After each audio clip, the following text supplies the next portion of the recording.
Bismillahirrahmanirrahim. Assalamualaikum warahmatullahi wabarakatuh.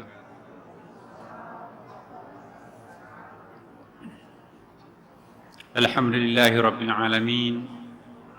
Wassalatu wassalamu ala sayyidina habibina Muhammadin sallallahu alaihi wasallam. Amma ba'd. Ibu-ibu dan bapak-bapak sekalian, sama-sama dicintai Allah Subhanahu wa taala. Marilah kita menundukkan kepala sejenak.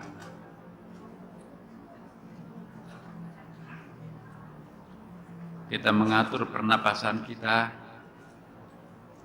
menyadari betul bahwa oksigen yang kita hirup ini betul-betul sangat-sangat penting dan itu gratis semuanya dari Allah Subhanahu wa taala.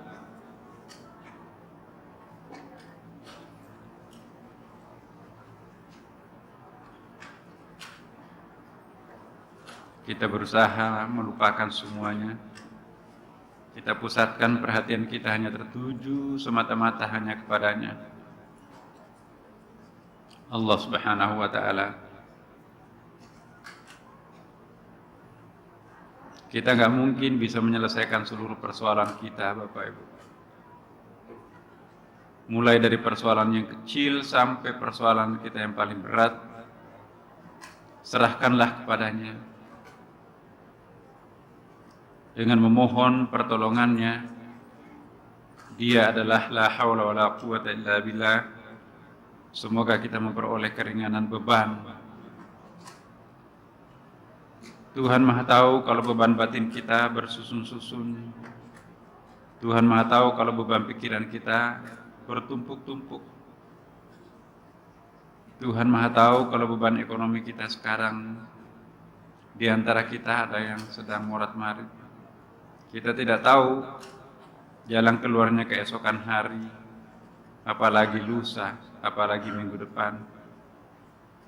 Serahkanlah semuanya kepada Allah Subhanahu wa taala dengan penuh pengharapan ar-raja, dengan penuh kepasrahan at-tawakkal, dan dengan penuh kesabaran as-sabr.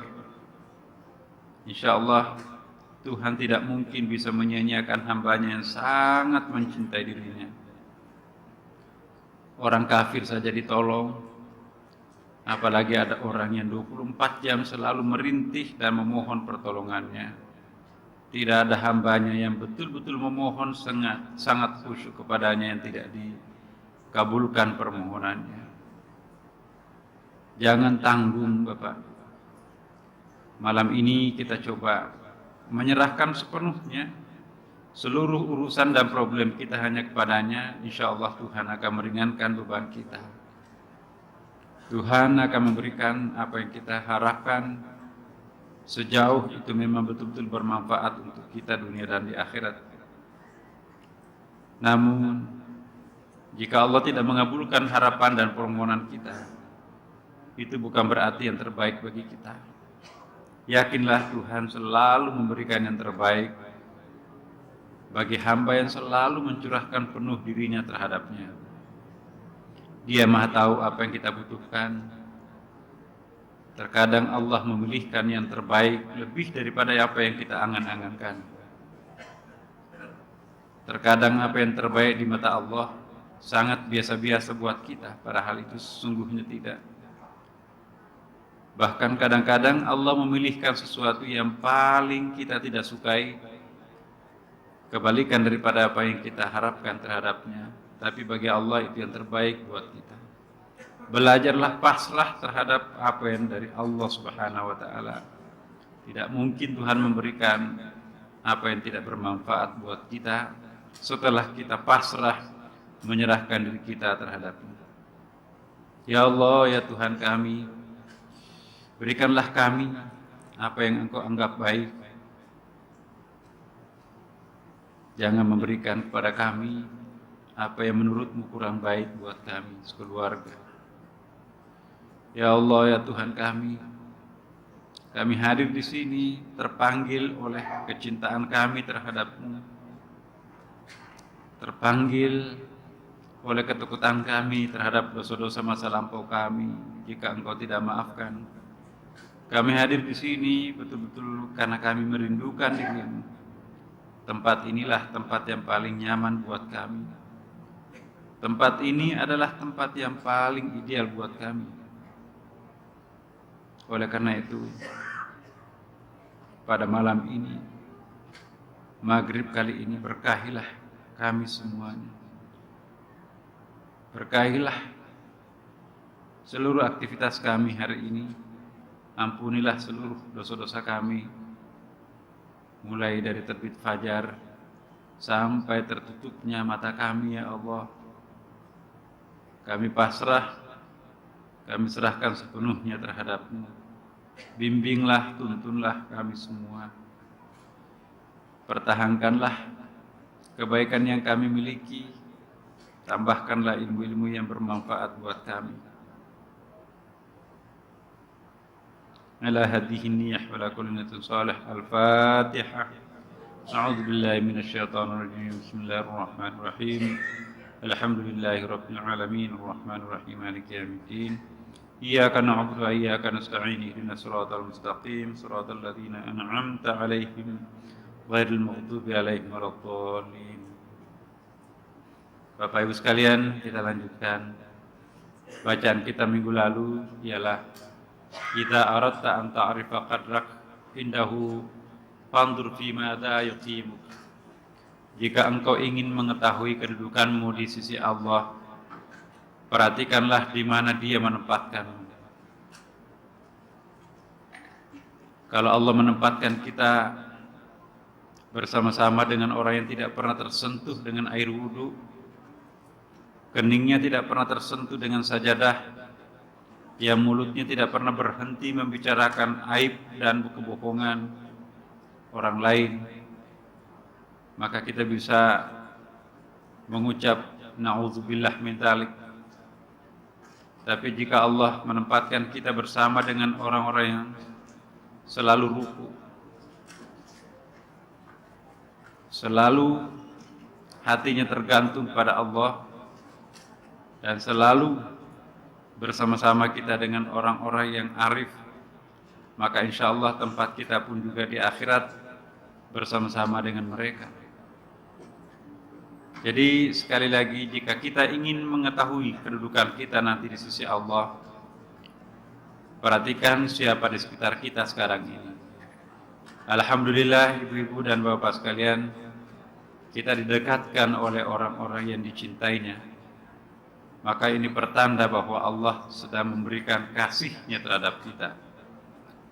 Lihatlah saudara-saudara kita, bahkan mungkin lihatlah anak kita sendiri, lihatlah keluarga kita yang lain, apalagi orang lain, sedang bersama siapa sekarang ini, dan sedang apa yang dilakukan sekarang ini. Alhamdulillah kalau mereka ikut sholat berjamaah seperti kita. Tapi kalau jika tidak, apalagi kalau dia berada di tempat maksiat, maka tempatnya nanti di mata Allah adalah seperti di mana ia tempatkan sekarang ini.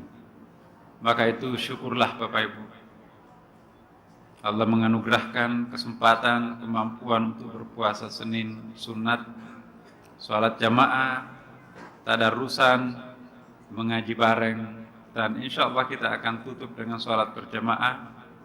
Maka siapa lagi yang akan dirahmati, dicintai Allah kalau bukan kita semua, Bapak Ibu sekalian. Berikutnya, mata razaqaka ta'ah wal ghina bihi anha fa'lam innahu asbaga 'alaika ni'mahu zahiratan wa batinah. Ketika Allah memberkatimu dengan taat kepadanya dan merasa cukup dengannya, maka ketahuilah bahwa Dia telah menyempurnakan nikmat-nikmatnya kepadamu secara lahiriah maupun secara batinnya. Rahmat yang paling besar yang Allah berikan terhadap hambanya ialah kesempatan untuk beribadah kepadanya. Bukanlah rahmat yang paling istimewa Allah berikan kepada seseorang dengan memberikan satu gunung emas, tetapi puncak daripada rahmat Allah yang diberikan kepada hambanya, diberikannya kesempatan untuk melakukan ketaatan terhadapnya, apakah itu ketaatan sunat maupun ketaatan wajib. Rakaat al-fajri khairum minad dunya wa ma fiha. 2 rakaat saja salat qabliyah subuh tidak mungkin kita mau menukarkannya dengan dunia dengan segala isinya. Kalau semua yang dilihat oleh mata ini adalah dijadikan emas, salat subuh kita tidak kita akan tukarkan dengannya. Itu sabda Rasulullah SAW. Jadi terkadang kita tidak pandai mensyukuri nikmat Tuhan. Sesungguhnya Allah telah memberikan pemberian luar biasanya, tapi kita tidak sadari bahwa pemberian luar biasa Tuhan itu sudah telah diberikan kepada kita. Apa itu? Diberikan kesempatan melaksanakan ketaatan, bahkan disempurnakan lagi, bukan salat sendirian di rumah, tapi kita salat berjamaah di masjid jauh dari rumah kita sendiri, di Masjid Sunda Kelapa ini. Jangan dikira ini bukan rahmat, ini puncak-puncak pencarian kita. Siapa orang yang tidak mensyukuri nikmat ini, jangan sampai pikiran kita materialistik. Saya percuma datang ke sini, nggak dapat apa-apa, habis uang bensin, habis uang mikrolet, ya, menggerutu. Jangan pernah ada yang berkesan rugi kalau datang di sebuah tempat ibadah seperti ini. Jangan sampai justru inilah yang kita butuhkan sebetulnya. Ya. Jadi di sini kita diingatkan oleh Syekh Ibnu Athaillah, ketika Allah memberkatimu dengan taat kepadanya dan merasa cukup dengannya, kita sudah qanaah. Ketahuilah bahwa Dia telah menyempurnakan nikmat-nikmatnya kepadamu secara lahiriah maupun secara batinnya. Apa sih sesungguhnya kita cari di balik gemerlapnya harta itu? Belum tentu apa yang di dalam kepala kita itu, jika itu terpenuhi semuanya, kita akan merasa bahagia dan tenang. Belum. Apa yang kita kejar sesungguhnya dalam hidup ini, Bapak Ibu? Kita diingatkan di sini bahwa yang kita harus cari sebetulnya adalah rumah masa depan kita nanti di akhirat kelak. Dunia ini numpang lewat kita. Jangan menghabiskan seluruh energi, pikiran, perhatian hanya untuk kepentingan sesaat di dunia ini, tapi tidak pernah membayangkan bahwa ada kehidupan sesudah mati di alam barzah dan maupun juga di alam akhirat kelak. Syukurlah Bapak Ibu, kita diberikan kesadaran bahwa di balik kesulitan-kesulitan yang kita alami, kalau itu dianggap kesulitan, dapat hadir di tempat ini, berbuka puasa, ada yang memberi buka puasa, subhanallah. Itu pasti milik kita nanti di akhirat. Tapi kalau numpuk di deposito kita, meninggal kita, belum tentu itu akan dipakai untuk beribadah oleh anak-anak kita. Mungkin dipakai main judi, mungkin dipakai main perempuan atau main maksiat. Nauzubillah min dzalik. Yang pasti kita miliki sepenuhnya kendaraan kita nanti di akhirat adalah apa yang kita kerjakan sekarang. Puasa, sholat, tadarrus, mendengarkan kalimat-kalimat suci dan seterusnya. Inilah ada 2 poin di sini. Allah memberikan kesempatan untuk beribadah. Yang kedua, Allah memberikan kepuasan karena kita merasa cukup terhadap apa yang Allah berikan terhadap kita. Kalau orang dekat dengan Tuhan, cita-citanya bukan untuk menjadi konglomerat, tapi dia ingin menjadi hidup yang tenang dunia dan di akhirat. Yang lainnya itu adalah barang tempelan sesaat. Soal konsumsi makanan, hanya sebatas kita itu diizinkan oleh dokter saja. Rumah sebesar apapun rumah kita, tempat tidur kita tidak lebih dari ranjang. Mobil seberapa banyak, tidak mungkin kita akan pakai sekaligus semuanya. Jadi subhanallah, merasa puas apa yang ada pada diri kita dan telah kita menunaikan ketaatan, maka itu puncak daripada rezeki dan rahmat Allah terhadap kita. Daripada kita dilengkapi dengan rahmat materi, tapi kita tidak pernah sujud, untuk apa? Berikut. Khairu ma tatlubuhu minhu ma huwa talibuhu minka. Masya Allah. Perhatikan Bapak Ibu. Sebaik-baik permohonan yang engkau ajukan kepada Allah adalah apa yang dituntut Allah untuk engkau lakukan. Allah mewajibkan kita untuk sholat 5 waktu dan Allah sudah memberikan kesempatan kita menunaikan sholat 5 waktu. Bukankah itu permohonan dan harapan kita yang paling baik?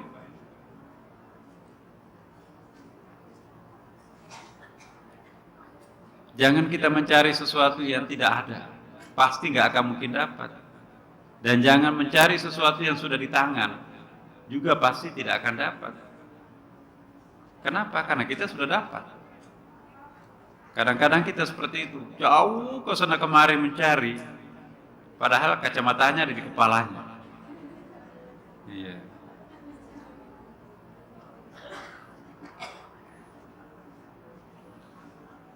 Nah, kalau kita sadar ini semuanya Bapak Ibu, maka insya Allah, maka kita tidak akan mengatakan bahwa Allah itu tidak mengabulkan doa saya.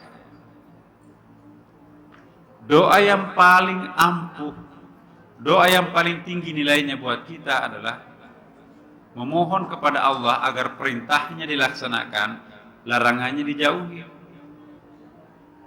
Alhamdulillah hari ini kita berpuasa, otomatis menutup diri daripada perbuatan-perbuatan maksiat. Kurang apa Tuhan? Dia telah memberikan kepercayaan terhadap kita untuk melakukan ibadah wajib dan sunat hari ini. Berikut, tidak perlu saya jelaskan. Tanda-tanda diri terpedaya. Hanya harus hati-hati di sini Bapak Ibu. Merasa sedih, al-hazn. Al-haznu ala faqdan at-ta'ati ma'ada minhu. Ilaiha min alamatil i'tirar. Jadi saya ulangi, al-huznu ala faqdari ta'ah ma'ada min nahud ilaiha min alamatil i'tirar. Merasa sedih karena kehilangan kesempatan berbuat ketaatan, namun tidak bergerak untuk berbuat demikian, termasuk tanda-tanda bahwa diri telah terpedaya. Nyesal, kenapa nggak bisa ke Sunda Kelapa? Tapi sambil makan, sambil nonton TV, nyesal ada. Ya. Tapi ada orang yang menyesal, saya mau pergi ke Sunda Kelapa tapi kendaraan saya dipakai anak. Lagi pula nggak ada yang jaga rumah, hujan lagi. Dia buka internet, ternyata ini juga live ya di internet. Ya Allah, saya kehilangan pahala sholat jamaah, pahala bepergian ke masjid, tapi sebagian diantaranya kami peroleh, maka saya tetap mengikuti materi-materi yang di Sunda Kelapa. Itu bentuk mengeliminir penyesalan. Ya. Menyesal tetapi masih dapat. Kullu ma la yudriku kullu la tudriku kullu. Apa yang tidak bisa kita dapat semuanya, maka jangan meninggalkan semuanya. Ya. Merasa sedih karena kehilangan kesempatan berbuat ketaatan, namun tidak bergerak untuk berbuat demikian, termasuk tanda bahwa diri kita telah terpedaya. Kita dianugerahkan Allah kesehatan. Entah kenapa tengah malam jam 2 itu kita bangun buang air. Mestinya kita langsung berwudu dan sholat tahajud. Tapi kok tidur? Oh, masih lama. Akhirnya bangun nanti tuh jam 7.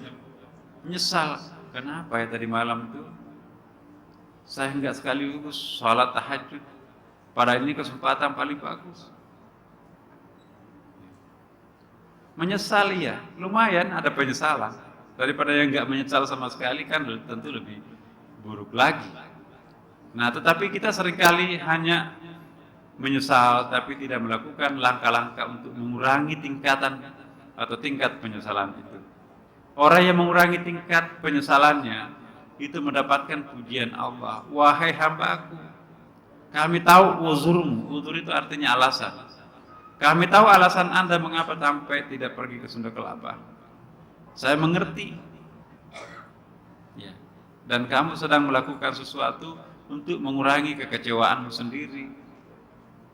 Dia mengaji, dia zikir. Ya Allah, hari ini memang saya tidak puasa karena saya tidak makan sahur misalnya, atau karena saya sakit, atau karena ada halangan tiba-tiba. Tapi dia tutupi kekurangannya itu dengan memperbanyak mengaji. Tidak pernah keluar satu kata pun di mulutnya kecuali membaca wirid, jarang berkata-kata dunia. Nah, dia mencoba menutupi kekurangannya dengan suatu kelebihan. Orang yang seperti ini betul-betul mendapatkan perhatian langit. Itu tuh hambanya Tuhan, coba lihat. Itu hamba teladan. Dia tidak bisa berpuasa, tapi dia mengusahakan menutupi kelemahannya dengan cara ibadah lain. Ya. Jangan mentang-mentang kita tidak menunaikan kewajiban dan ketaatan lain, udahlah sekaligus tanggung, ini kan nggak puasa kita, mumpung nggak puasa kita lakukan macam-macam dah. Nah, ini orang yang seperti ini tidak ada petunjuk Allah di dalam dadanya. Ya. Perhatikan orang yang tidak punya penyesalan ketika yang melakukan dosa.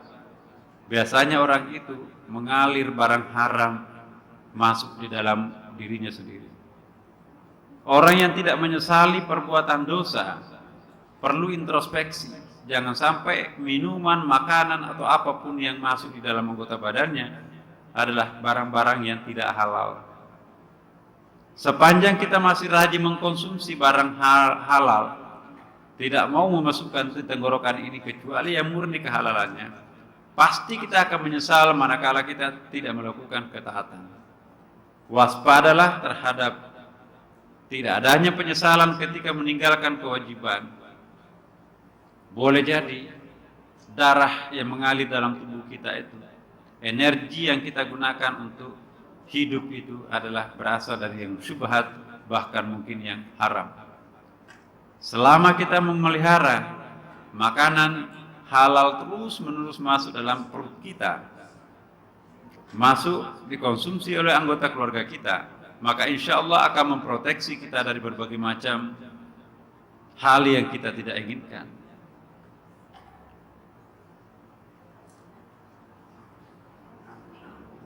Berikut ada sebuah pernyataan, untuk menghapus kemasan tersebut di atas, maka hamba perlu memiliki semangat iman yang mampu menerangi kemalasan, kesenangan. Orang yang suka menyesal itu biasanya orang malas. Orang yang rajin jarang menyesal. Jadi ingat, manakala kita suka menyesal, ada dua penyebabnya. Kita termasuk manusia sembrono atau manusia malas. Selama kita menjalani hidup ini dengan sembrono, bersiap-siaplah untuk menyesal. Selama kita menjalani kehidupan ini malas-malasan, bersiap-siaplah untuk menyesal. Orang yang hidup disiplin dan orang yang rajin tidak akan pernah menyesal dalam hidupnya. Kalau ada kegagalan yang dialami, dia lari cepat-cepat, ini pasti ada hikmahnya, karena saya sudah berusaha secara maksimum. Dan betul, ada hikmah di balik itu semua. Orang yang malas dan sembrono, jangan menanti hikmah. Hikmah Tuhan itu hanya diberikan kepada orang yang disiplin dan yang rajin. Orang yang sembrono dan malas tidak akan pernah mendapatkan hikmah. Jadi kata-kata hikmah tidak akan keluar dari mulut pemalas dan sembrono. Kata-kata hikmah hanya bisa keluar dari mulut yang disiplin dan yang rajin. Disiplin bahasa lainnya adalah mujahadah.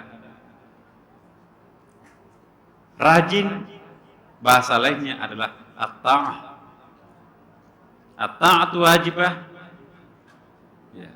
Kemudian kalau disiplin tadi itu adalah mujahadah. Mujahadah artinya perjuangan batin. Subhanallah.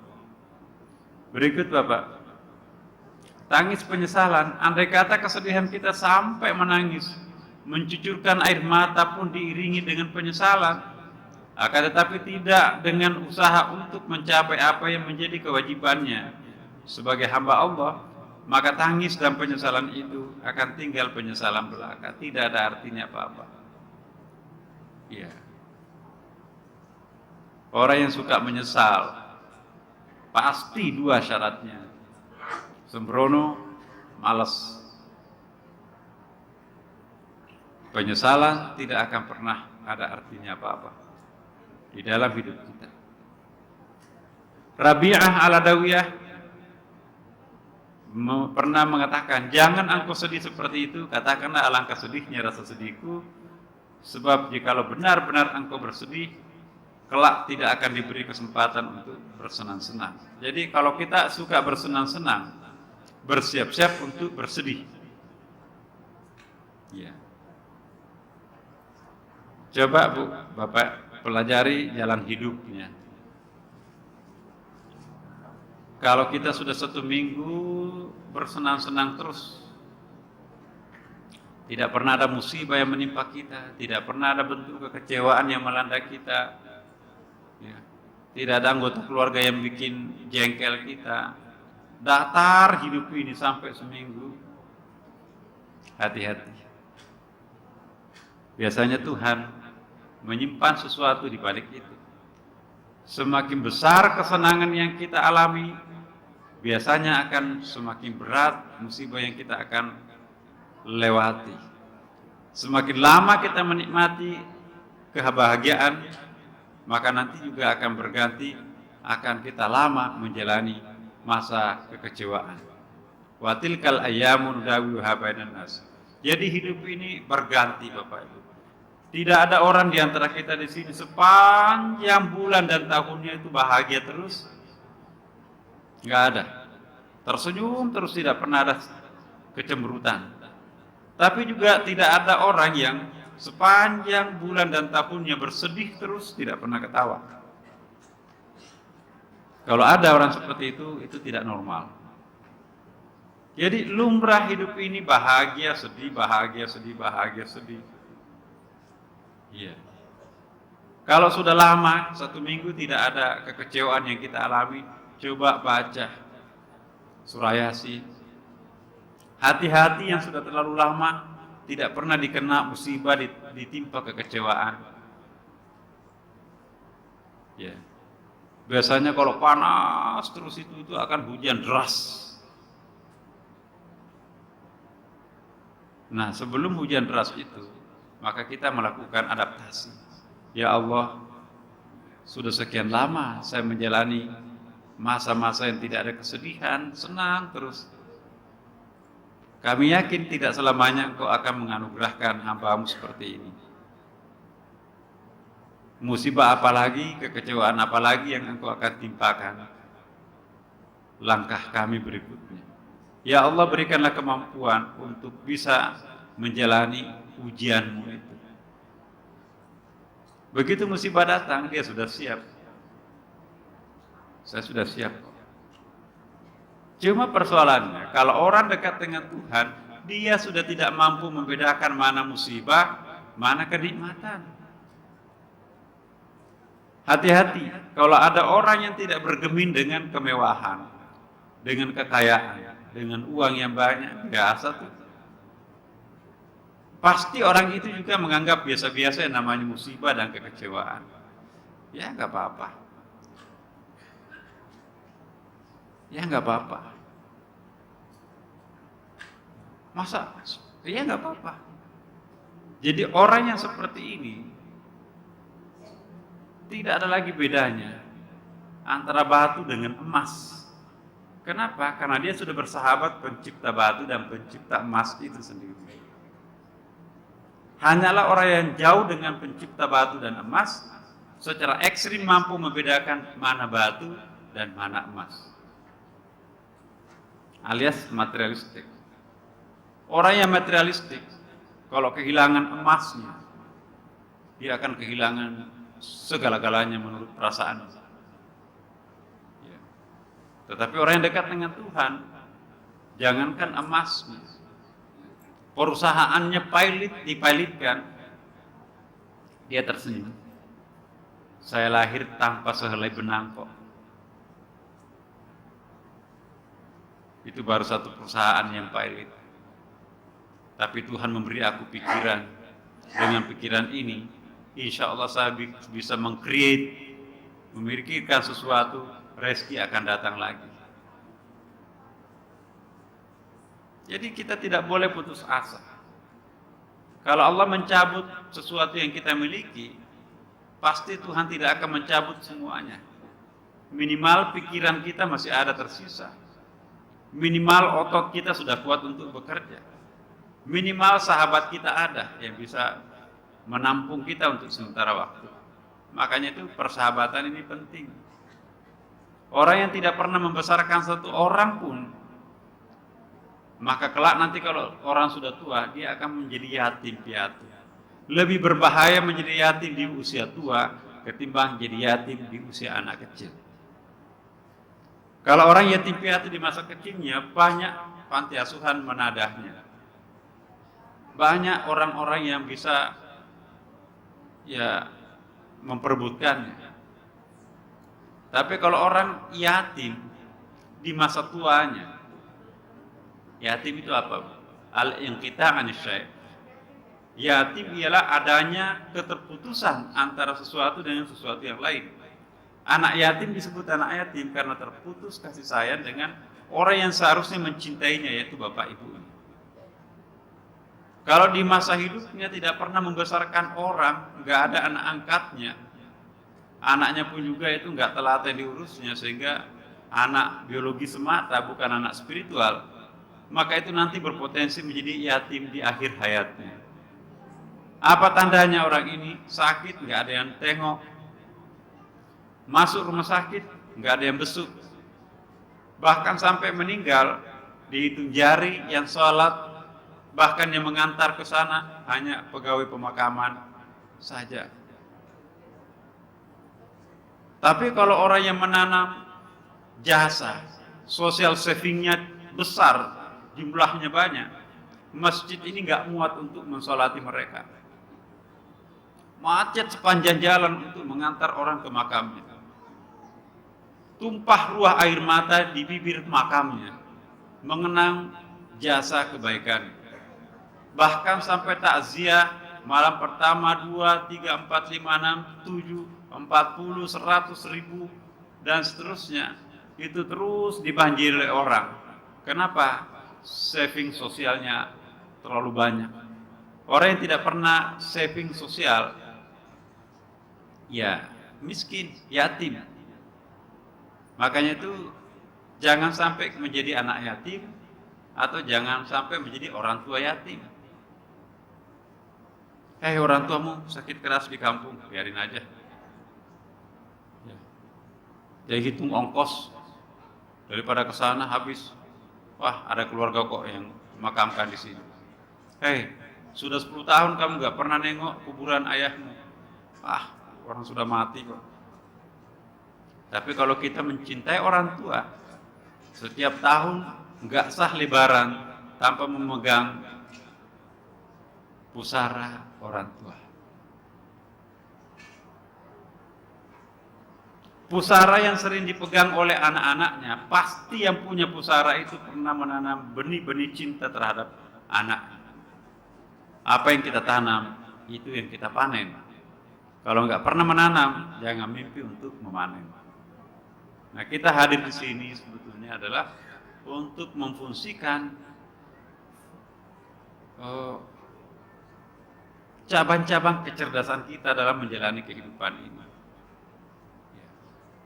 Jadi jangan hidup ini hanya dipergunakan cari uang melulu.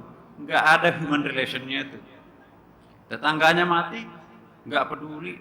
Saya nggak boleh absen masuk di kantor. Padahal kalau mampir telat di situ absen 1 hari, kenapa sih? Ya, terlalu fanatik nggak mau absen di kantor. Kalau memang ada sesuatu di dalam lingkungan masyarakat kita, minta izin. Sebab apa? Keluarga itu ada perintah agama berbuat baik terhadapnya. Maka yu'min billahi wal yawmil akhir, ya, falyahsin jarahu. Barang siapa yang percaya terhadap Allah dan hari kiamatnya, hendaklah berbuat baik kepada tetangganya. Tetangganya meninggal, nggak pernah nengok, atau nanti pulang kantor jam 9 malam baru nengok sebentar. Tetangga apa itu? Bersiap-siaplah nanti kalau kita meninggal akan diperlakukan hal yang sama dengan tetangga kita. Apa yang kita tanam itu yang kita akan panen.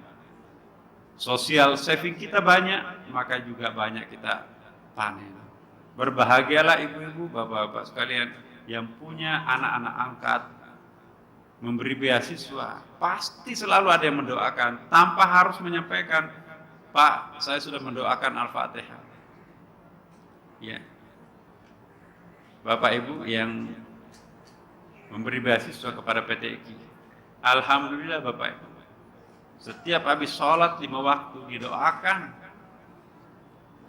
Ya. Orang penghafal Quran mendoakan orang, apa mau ditolak oleh Tuhan? Yang kerjanya hanya mulutnya nggak pernah berhenti membaca ayat itu. Ya.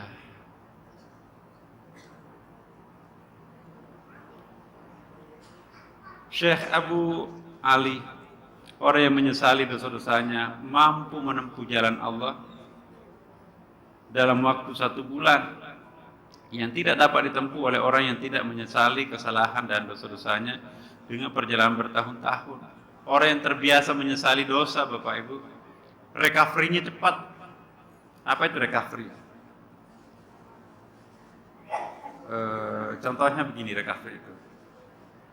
Oh, enak sekali kita puasa Senin Kamis, tidak ada sholat sunat rawatib yang ditinggalkan dimanapun juga kita berada, sholat tahajud tiap malam, wirid jalan terus, ya. Tetapi begitu kita sakit, tertinggalkan semuanya. Nah, biasanya kalau sehat, mengembalikan semangat seperti itu susah. Atau kita tiba-tiba keluar negeri, susah ngatur waktu, di situ juga musimnya lain. Pulang ke tanah air, recovery-nya juga susah. Atau kita pernah berbuat dosa besar, misalnya berzina, mencuri, membunuh, itu susah untuk recovery. Tapi orang yang terbiasa menyesali perbuatan dosanya, maka recovery-nya akan cepat. Tapi orang yang tidak terbiasa menyesali perbuatan dosanya dan kesalahannya, recovery-nya akan lambat. Padahal yang kita inginkan recovery itu adalah lebih cepat, lebih bagus. Ini maksudnya. Allah Subhanahu wa taala suka kepada orang yang hatinya mau menyesali perbuatan dosa dan kesalahannya dan berniat serta berusaha untuk menghapus kesalahan, menebus dosa-dosanya. Kemudian memperbaikinya dengan meningkatkan amal ibadah yang wajib dan yang sunat. Pernah enggak kita melakukan seperti apa yang dilakukan Umar? Hanya karena absen tidak salat sunat ba'diyah atau qabliyah, itu salah satu salatnya, maka dia hukum dirinya salat non-stop sesudah salat isya sampai subuh masuk, nggak pernah tidur-tidur. Rasain siapa suruh kamu absen 2 rakaat qabliyah atau ba'diyah itu. Jadi kalau kita misalnya melakukan dosa, taruhlah dosa besar, maka dia tembus, saya harus puasa Daud selama 3 bulan. Kemudian daripada itu, gaji kami harus memberikan 60 orang fakir miskin makan siangnya atau makan malamnya. Kenapa? Dia sengaja menghukum dirinya. Lebih baik saya menghukum diri saya nanti daripada neraka yang menghukum saya. Ini ada pembenarannya, Bapak. Dalam hadis Nabi, Orang yang suka menyesali perbuatannya, ya kemudian memperbaikinya dengan cara melakukan kebajikan, ya, maka itu nanti akan menjalani proses normalisasi dan recovery yang baik. Ya, jadi jangan membiasakan diri merasa gratis melakukan dosa. Apa yang dimaksud gratis melakukan dosa, Bapak Ibu? Sudah berdosa tanpa penyesalan. Dia menguap penyesalannya itu nggak ada. Pokoknya ya udahlah. Mau diapain sudah terlanjur tanpa penyesalan. Tapi orang yang menangis sepanjang malam gara-gara perbuatan dosanya, inilah yang akan memadamkan api nerakanya nanti. Kita dengarkan surah azan, Bapak Ibu. Kita lanjutkan sedikit lagi, Bapak Ibu.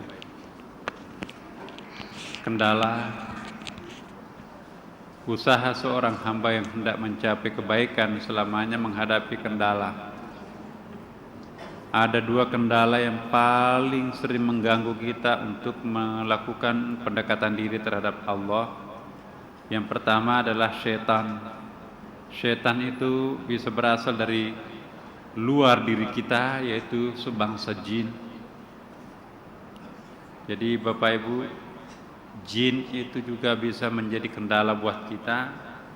Jin itu ada dua macam, ada jin kafir, ada jin Islam. Yang paling berat buat kita karena kadang-kadang jin yang tidak Islam itu menyamar sebagai jin yang Islam. Seperti hadisnya Abu Hurairah itu, ia mengajari wirid dan tolak bala terhadap Abu Hurairah adalah jin. Fasihnya baca ayat kursi, padahal kata Rasulullah itu adalah jin. Kalau boleh saya menasihati Bapak Ibu dan kita semua termasuk diri saya, walaupun jin mendatangkan manfaat, tapi pada umumnya dan biasanya lebih banyak mudaratnya daripada manfaat. Memang sering memberikan sesuatu, tapi terkadang lebih banyak meminta sesuatu kepada diri kita sendiri. Lebih baik kita hanya punya Tuhan, tempat kita untuk memohon segala-galanya. Tidak perlu Tuhan dibantu dengan kekuatan lain, sebab selain berpotensi kita menjadi orang syirik, juga nanti akan membuat kita ketergantungan seperti ketergantungannya narkoba dengan narkobanya itu sendiri. Orang yang tergantung kepada jin itu akan merasakan ketergantungan seperti ketergantungannya para pecandu narkoba. Kalau ada orang yang ingin mendekatkan kelompok-kelompok spiritual segala macam dengan mengajak kita bersahabat dengan kekuatan gaib, Bapak Ibu tidak akan kekurangan.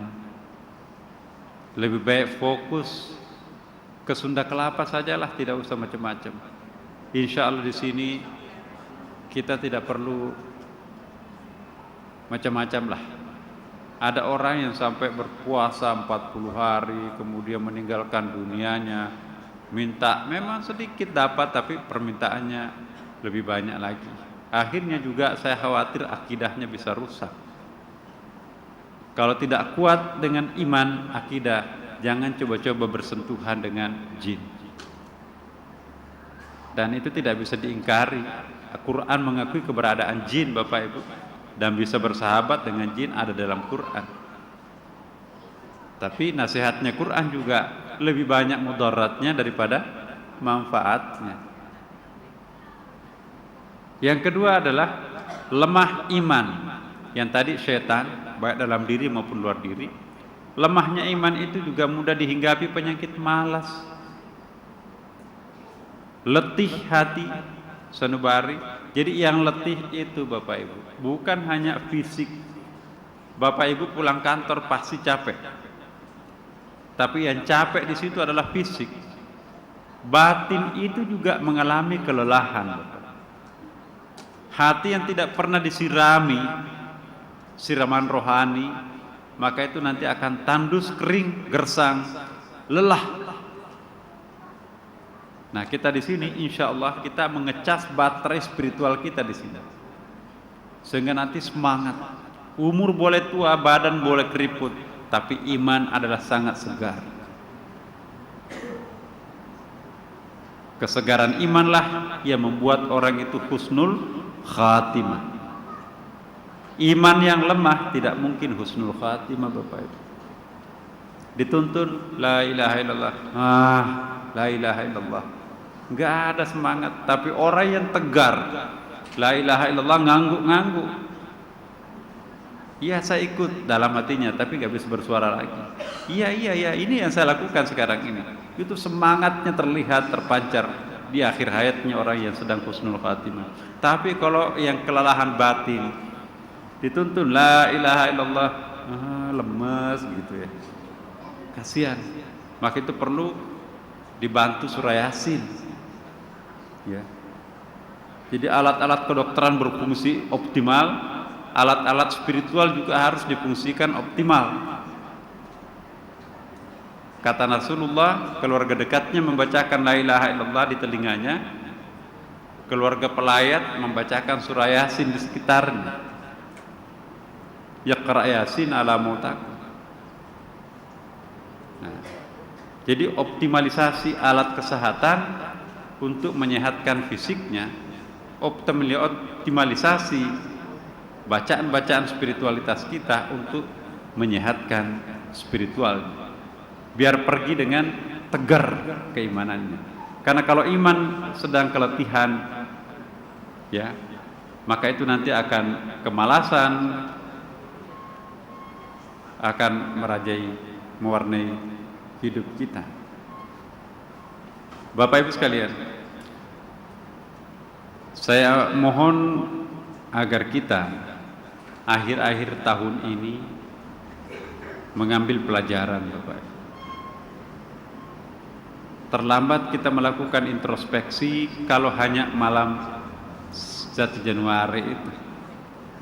Kompas saja sudah 1 minggu ini melakukan semacam kaleidoskop, mengungkapkan perkembangan 1 tahunannya. Itu muhasabah yang dilakukan surat kabar Kompas, surat ekonominya seperti apa. Nah, mestinya kita juga sebagai manusia yang dikarunia Allah perpanjangan dan pertambahan tahun umur, maka kita juga harus melakukan muhasabah, bukan hanya malam muhasabah di sini.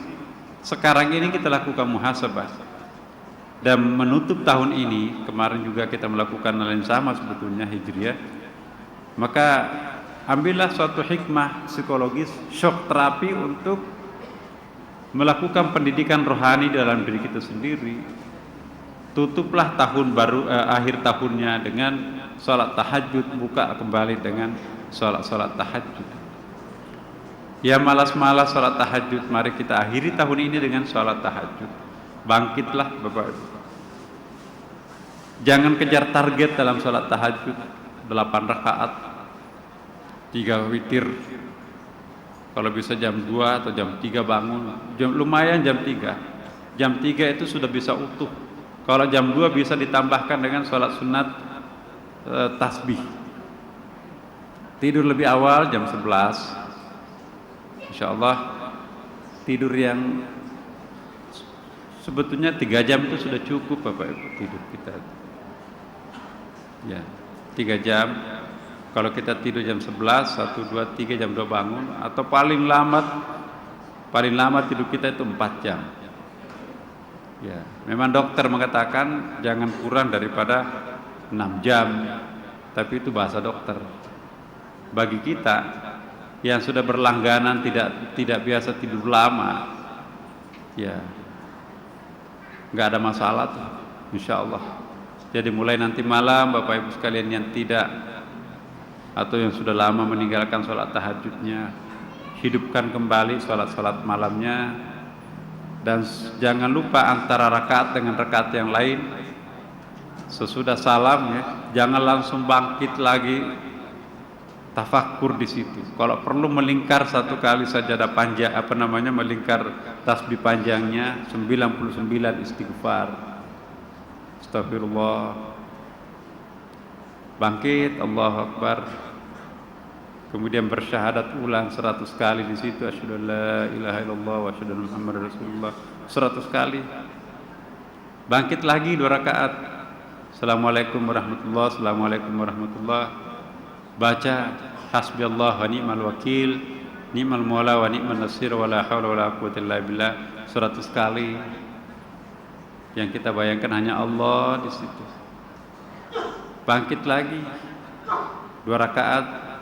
Assalamualaikum, assalamualaikum. Jangan langsung minta amin gitu. Ya hayyu ya qayyum, la ilaha illa anta, subhanaka inni kuntu minadz zalimin 100 kali. Baru berdoa kita. Doanya jangan panjang-panjang, meminta semua urusan-urusan materi. Mintalah yang paling inti di salat tahajudnya. Apa permintaan intinya? Kita minta kedekatan diri, lebih dekat lagi dengan Tuhan. Itu yang wajib itu. Seorang yang suka salat tahajud, maka doa yang paling pertama, yang paling penting selalu harus diucapkan, ya Allah, dekatkanlah aku lebih dekat lagi dengan dirimu.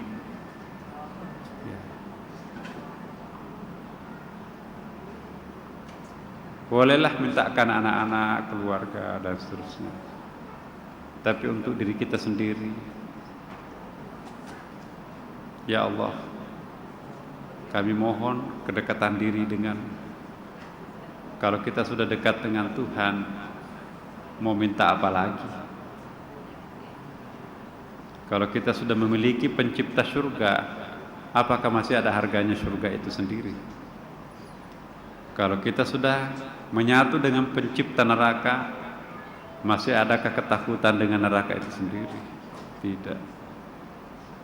Tidak ada bayangan sedikit pun dengan surga dan neraka di situ. Kalau perlu ambil itu surga itu. Ya, tidak ada harganya lagi. Biarkanlah surga itu miliknya orang awam yang selalu dijanji dengan hadiah materi.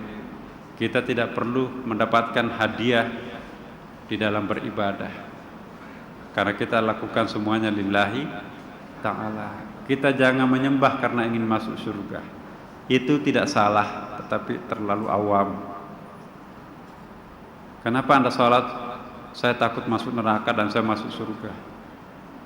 Kalau jemaah Sunda Kelapa aktif ditanya, kenapa Anda sholat? Saya ingin dekat dengan Allah. Enggak mau masuk surga, itu urusan lain. Yang penting bagi kami taqarrub ilallah, itu di atas segala-galanya. Lain kan rasanya Bapak Ibu. Kalau sudah sampai rasa batin kita seperti ini, saya yakin Bapak Ibu tidak akan minta kekayaan. Sudah lama lewat doa-doa minta kekayaan itu. Zaman bahla. Sekarang doa kita sudah lain.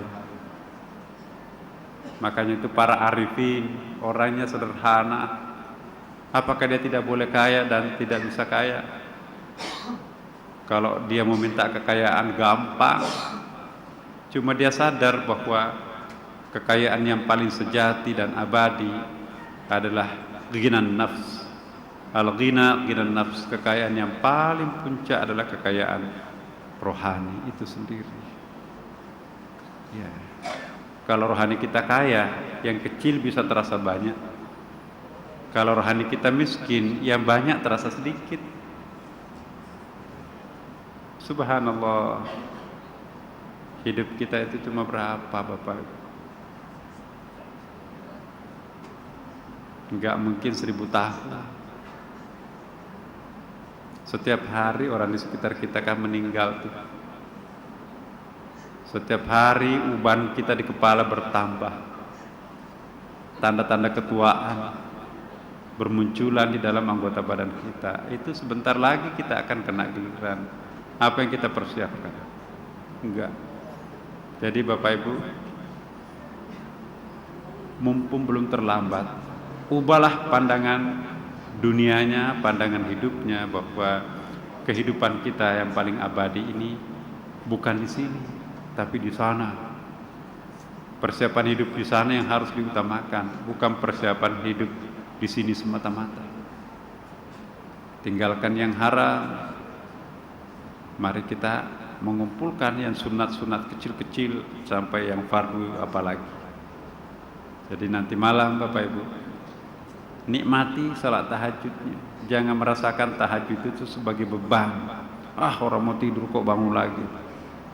Selama kita sebel melakukan salat itu, salat tidak akan mencintai kita. Tapi kalau kita ikhlas menikmati sujud, kita rasanya nggak mau bangkit. Ya Allah, aku tidak akan bangkit.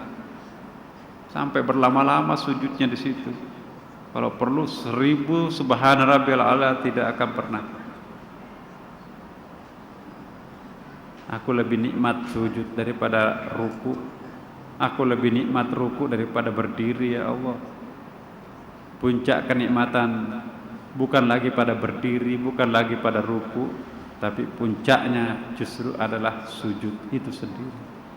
Semakin kita merendahkan, merebahkan, menyungkurkan diri kita di tempat yang paling rendah, justru kita akan merasa paling puas sekali. Puncak kepuasan itu adalah di sujud. Maka itu sujudlah. Siapa orang yang paling lama sujudnya akan memberikan bekas-bekas pada sujudnya.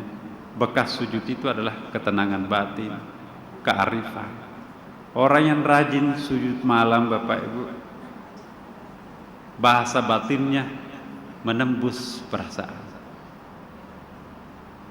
Sehingga Bapak Ibu bisa merasakan, oh ini orang suka salat tahajud. Kenapa? Menyentuh batin pada saat dia berbicara. Tapi orang yang tidak pernah tersentuh salat tahajud, komunikasi batinnya dangkal. Jangan bermain-main dengan orang yang rajin salat tahajud. Energi Tuhan masuk dalam dirinya. Kalau dia marah, Tuhannya marah duluan. Kalau dia tersenyum, maka Tuhannya tersenyum duluan. Demikian Bapak Ibu sekalian, semoga Allah memberikan yang terbaik buat kita. Wassalamualaikum warahmatullahi wabarakatuh.